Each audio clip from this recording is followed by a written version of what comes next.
presence of the Lord.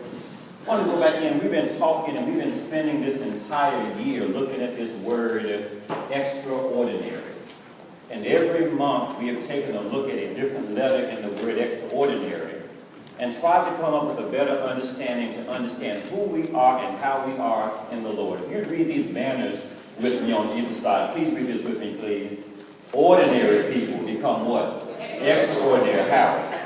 Trusting, not extraordinary God. So the idea, the power, the strength, the might, the insight to be extraordinary does not come from us, but it comes from serving an extraordinary God. If anybody here knows God is an extraordinary God, would you join me in giving God one more hand clap of praise in Jesus' name? So part of living and recognizing and celebrating the fact that we are extraordinary is an understanding that we are also redeemed. And as a result of that, many people have so many misconceptions and misunderstandings about what redemption is. So this whole month, we've been unpacking what it means biblically to be redeemed. So the question I want to begin with us today is, what do we see when we look in the mirror? How many of us have ever been displeased with what we've seen when we look in the mirror? Oh, like one person? The question, how many of us have ever been displeased with what we've seen when we look in the mirror? So I know right now, you all are just wonderful. You are the size you want to be. You got the weave you want to have. You got everything in place you want to have. But there are times when you can look in the mirror and not like what you see. I remember in the 6th grade, I used to have these really skinny arms. And I thought everybody, when they looked at me, looked at my little skinny arms. And we had this, and my mama put me in some program I didn't want to be in, this little accelerated class in the 6th grade. And one day this teacher had us go around and write down 10 things about everybody in the room. And I just knew everybody was going to say skinny arms, skinny arms, skinny arms. And you know, out of all those folks, not one person said anything about my skinny arms. And they did talk about my ears because my head's not grown. But they did not say anything about my skinny arms. But I was so focused on my arms being so little and so skinny, I could not even enjoy the rest of life. And even I played basketball in high school. One day my coach went over here and we had lost the game. I didn't even play. And he gonna grab me by my arms. That's why we lost the game. This little man right here, these little skinny spaghetti arms. Well, what happened? Next week, it was in December in Memphis, Tennessee. He had cracked his window, but left his keys in the car. And nobody else could get in there. So they said, at this point, I know somebody that can get your keys out. And and I felt like, and I'm telling you, it takes a big person to do something for somebody who did you wrong. Like I'm telling you right now, I love watching Rudolph every Christmas. I'm waiting for Rudolph to tell Santa Claus, you say I can't even pay reindeer games, and now you want me to lead your sleigh? So the idea was, when he asked me about this idea, about putting my little skinny arms through the window to get his keys, just for a moment, I wanted to say something that would not have been pleasing to my mama, but I went on and put my skinny arms in there, opened up the door, gave him his keys, and on the way back, you know how folks look real cheap when you do something for them. So the idea is I walked away. So the point is, sometimes we can look in the mirror and not like what we see. And I'm offering that, and if we don't see ourselves the way God sees us, it will be impossible to look at ourselves in the mirror like what we see. We're around people all the time who have an incorrect view of themselves, including some of us who look at the mirror ourselves. That we have an incorrect view of who we are and what we are and what we're supposed to accomplish, because we don't always like what we see when we look in the mirror. Right here, read this with me, please. I wish I could look in the mirror and like what I see.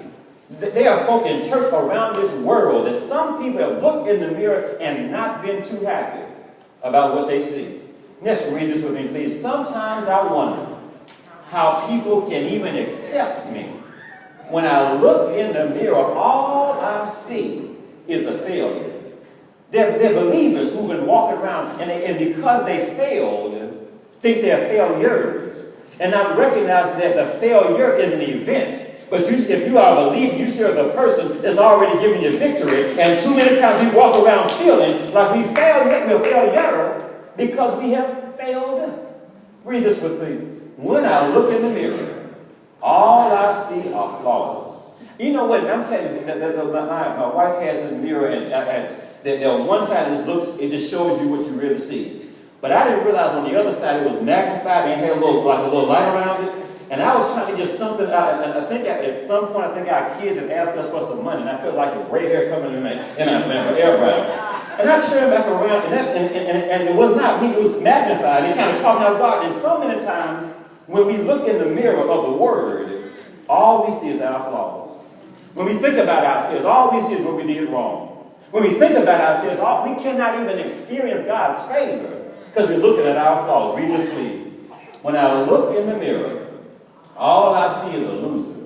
There are too many folk walking around. We sit next to people and live in people and sometimes look in the mirror at people who feel like because they have lost something that they are losers. Look, watch this one. Please read this one. I hate the person I see in the mirror more times than not. All I see are broken dreams and the person I'll never be. See, the mirror was not designed to correct what it sees. The mirror will only reflect what it sees. And if there's going to be a change made, it's going to have to be how we see ourselves, and more importantly, how we see ourselves through the eyes of the Lord. Look at this one. Read this one, please.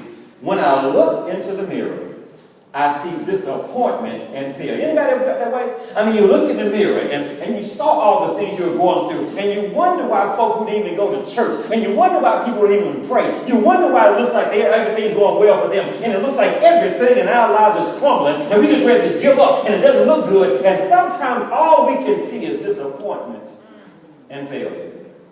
Mirror, mirror on the wall. Who's the most anxious of them all? Mirror, mirror on the wall, who is the stupidest of them all? And then this person right here is taking a selfie right here, and all she sees when she looks in the mirror is somebody fat and ugly and worthless.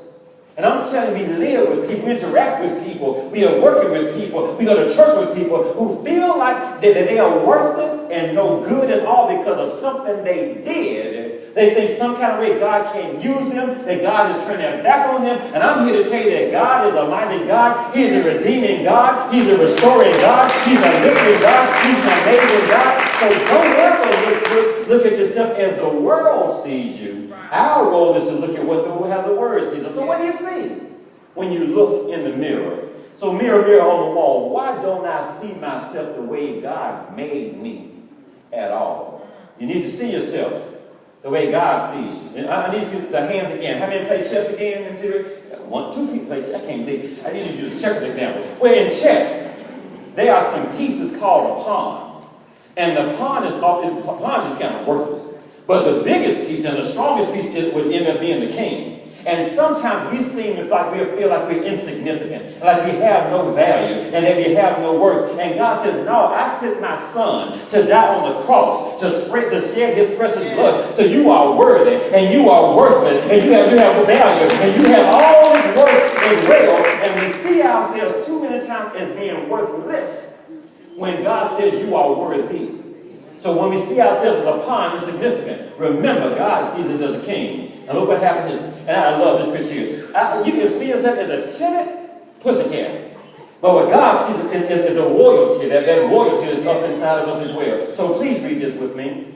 Look in the mirror and learn to see yourself the way God sees you, not the way the world sees you. How many of us know God sees us different than the world sees us? Yes. Amen, amen, amen. See, the world will see you as a statistic.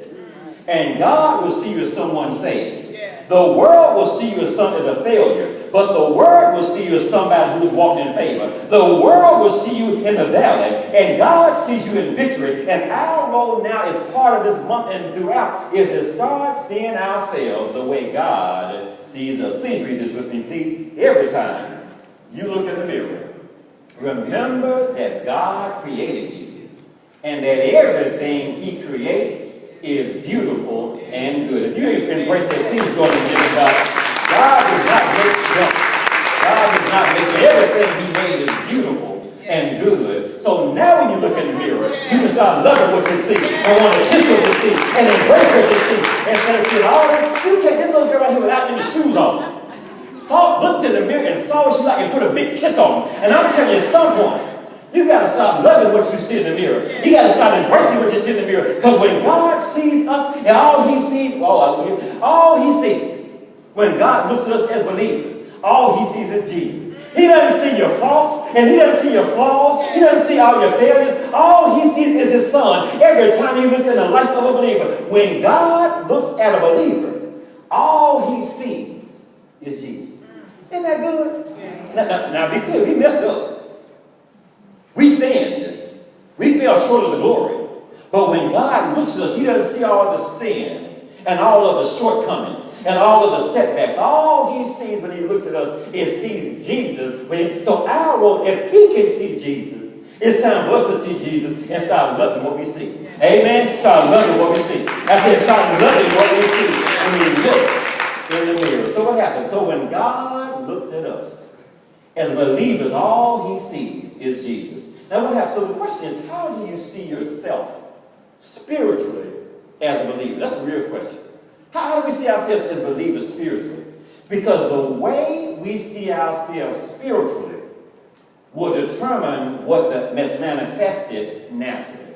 This is what I'm saying. The way we see ourselves spiritually in the eyes of God will determine what's manifested naturally. If I see myself as a failure spiritually, what am I going to see manifested naturally? Failure. If I see myself as defeated spiritually, what's going to be manifested naturally? If I see myself as unworthy spiritually, we're going to put up with a whole lot of nonsense that we shouldn't be putting up with in the natural. So the idea, how we see ourselves spiritually will determine what we see naturally. Too many believers are looking at ourselves as the world sees us and not as the Word sees us. Say it with me right now. I am determined. To see myself. As God sees me. If you embrace it, please give God one more hand clap of praise in Jesus' name. So part of our regular confession all the time.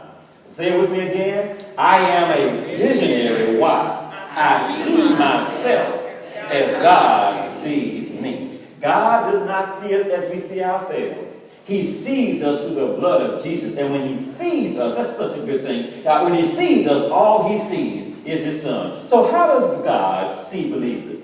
Read this with me, this declaration, please. This is how he sees us. Read this, please.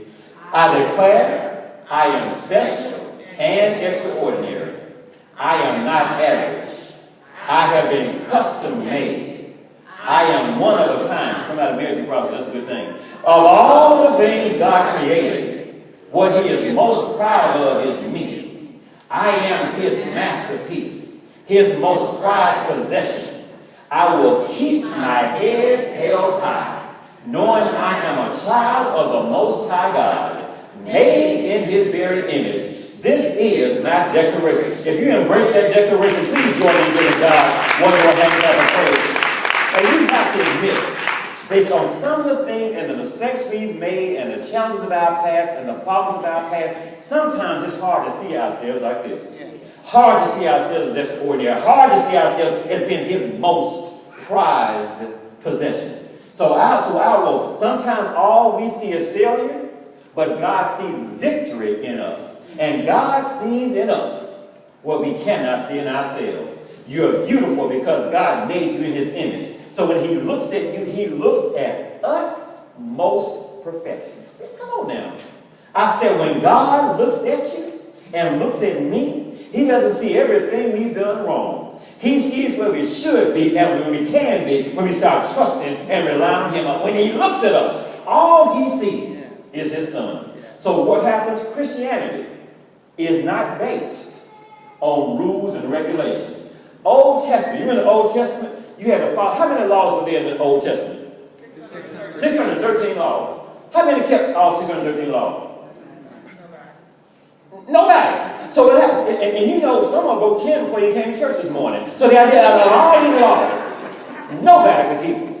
And people are trying to go back and say, I can keep this law, and I can keep this law, and I can keep this law. I mean, they had laws for everything. Couldn't eat pork. That messed up half folk right here. They couldn't go through here and work on the Sabbath. That's another half. So all these things that were in place. And then what James 2:10 says, if you see, here's what we think. We think that there were 613 laws, and somebody broke 600 of them, and we only broke 5 of them. We are better than them.